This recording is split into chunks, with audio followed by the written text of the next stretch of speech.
तो आंटी ने फिर जुम्मन से बात की। She spoke to Jumman, my son, I realize that I am not liked in your house, so I am being irritate for the couple of months, kindly.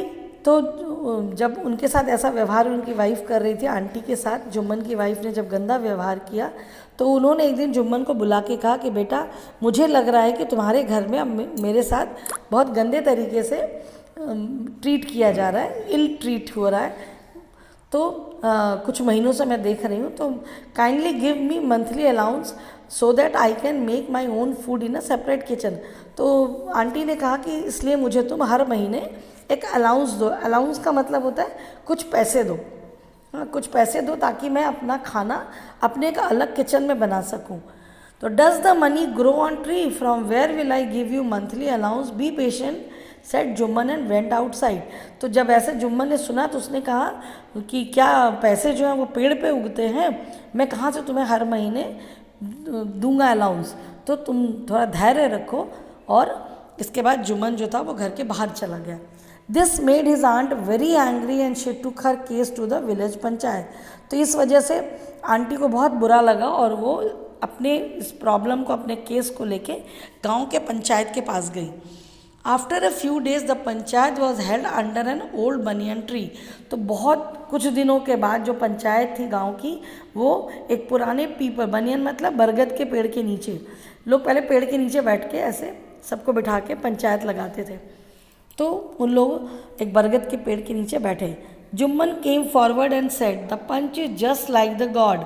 तो जुम्मन आगे आया और उसने कहा कि पंच जो होते हैं वो भगवान के बराबर होते हैं। He asked his aunt, whom would you like to nominate as the head panch. तो उसने फिर अपनी आंटी को बुलाया सामने और कहा कि आप किसको चाहती हैं कि आपका वो हेड पंच हो, मतलब पांचों पंच में से कौन सबसे हेड करे, कौन मेन हो। तो I accept whatever the decision will be made. उसने कहा कि फिर जो भी डिसीजन होगा, जो भी, वो मैं मानूंगा। The old lady declared Algu Chaudhary. तो जो आंटी थी उसने अलगू चौधरी, जो कि जुम्मन का बेस्ट फ्रेंड था, उसे अपना हेड पंच चुन लिया। And said, the panch knows neither friend nor enemy, each and everybody same in the eyes of the panch. तो उसने कहा कि जो पंच होते हैं वो किसी के दोस्त या दुश्मन नहीं होते हैं। एनमी का मतलब दुश्मन। हर जो होता है सब उनकी आंखें क्योंकि पंच पे ही टिकी रहती है, तो जो भी होते हैं वो सब भगवान का ही रूप होते हैं और उनकी बात बिल्कुल भगवान के की कही हुई बात के जैसी होती है। तो उनके लिए, पंच के लिए हर इंसान एक बराबर होता है। तो Jumman could not hide his joy at her choice of the punch and said, aren't you aware of our bond of friendship? तो जुम्मन बहुत खुश हो गया, अपनी खुशी नहीं छुपा पा रहा था क्योंकि वो उसका दोस्त था और उसने उसी पंच चुन लिया। तो उसने कहा कि आपको मालूम है ना कि जो अलगू है वो मेरा बेस्ट फ्रेंड है। तो I know that, replied the old lady. तो जो ओल्ड लेडी थी उसने, आंटी ने कहा हाँ मुझे मालूम है। But the panch can't make injustice with anyone as the God lives in the heart of the panch. तो उसने, आंटी ने कहा कि लेकिन जो पंच होते हैं वो किसी के साथ अन्याय नहीं कर सकते। अनजस्टिस का मतलब न्याय नहीं करना, मतलब अन्याय नहीं कर सकते, क्योंकि उनके दिल में जो है भगवान बसते हैं।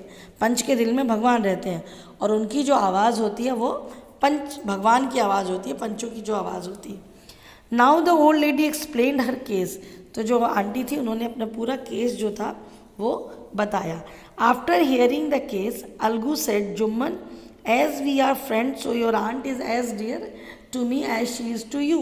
तो अलगू ने जब पूरी कहानी सुनी, आंटी ने सब कुछ बताया, तो उसने कहा कि जुम्मन, तुम्हें मालूम है ना कि तुम्हारी जो, हम दोनों दोस्त हैं, तुम्हारी आंटी मेरे लिए उतनी ही अपनी है जितनी कि तुम।